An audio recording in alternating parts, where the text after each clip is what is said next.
গতকালকের একটা ঘটনা বলি। আমি গতকালকে ভিসা করার পর আমার একটা ক্লায়েন্টকে আমি ভিসা কপি পাঠিয়েছি। পাঠানোর পরে উনি আমাকে বলে যে ভাই কাইন্ডলি একটু আমাকে লিঙ্কটা দেন, আমি ভিসাটা ভালো করে চেক করে নিই। আমি বলছি ভাই আপনি তো আমাদেরকে ট্রাস্ট করেন, তাহলে এত ভয় কেন?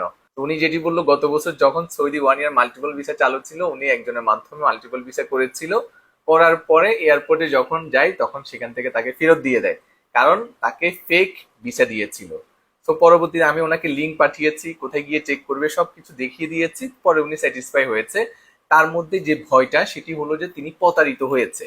তো আমাদের অনেক ভাই আছে যারা অনলাইনে লোভনীয় অফার দেখে 500 দিরহাম, 600 দিরহাম বা আরো কম দামের অফার দেখে সেদিকে ঝুঁকে এবং লোভের কারণে তারা কিন্তু প্রতারিত হয়। আমি আপনাদেরকে সবসময় বলে থাকি 5-10 দিরহাম বেশি হলেও আপনারা যাদেরকে চিনেন, যারা ট্রাস্টেড প্রতিষ্ঠান, তাদের সাথে কাজ করবেন, প্রতারিত হবেন না।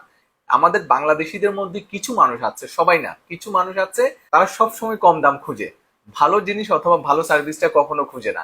যার কারণে তারা হচ্ছে প্রতারণার শিকার হয়। কেউ যদি বলে যে 20 টাকার জিনিস 15 টাকা দিবে, তারা কিন্তু সেখানে দৌড়ায়। ওই জিনিসটা ভালো কিনা অথবা ওইটা কি ট্রাস্টেড কিনা সেটা কিন্তু ভালো করে চেক করে না। তো আমি আপনাদেরকে অনুরোধ করব, আপনারা ট্রাভেল সংক্রান্ত অথবা ভিসা সংক্রান্ত যে কোনো কাজ করার সময় আপনার জানাশোনা কোনো ট্রাস্টেড প্রতিষ্ঠানের সাথে কাজ করবেন, তাহলে প্রতারিত হবেন না। সেটি আমাদের মাধ্যমে করেন অথবা যে কোনো প্রতিষ্ঠানের। দুবাই শহরে অনেকে ভালো সার্ভিস দিচ্ছে, অনেক প্রতিষ্ঠান আছে।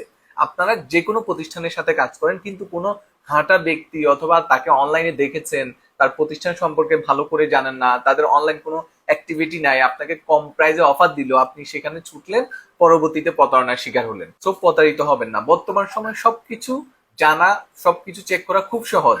আপনি যদি একটা প্রতিষ্ঠান সম্পর্কে জানতে চান, তাদের গুগলে সার্চ করেন, তাদেরকে নিয়ে চ্যাট জিপিটিতে একটু জিজ্ঞেস করেন, আপনি ভালো একটা আইডিয়া পাবেন এবং তাদের অ্যাক্টিভিটি গুলা দেখেন, দেখে তারপরে কাজ করেন। অনলাইনে যেমন ভালো জিনিস আছে, তেমন অনেক প্রতারক চক্র বসে আছে খাপটি মেরে। তারা হচ্ছে যে কোনো ধরনের অফার আসলে, কোনো ধরনের সুযোগ আসলে তখনই সেটাকে কাজে লাগিয়ে মানুষের সাথে প্রতারণা করে।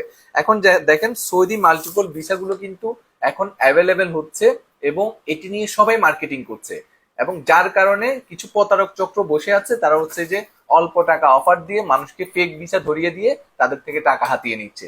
সো আপনারা যাদের সাথে কাজ করবেন, বিশ্বস্ত প্রতিষ্ঠানের সাথে কাজ করবেন, তাহলে প্রতারিত হবেন না। ধন্যবাদ সবাইকে।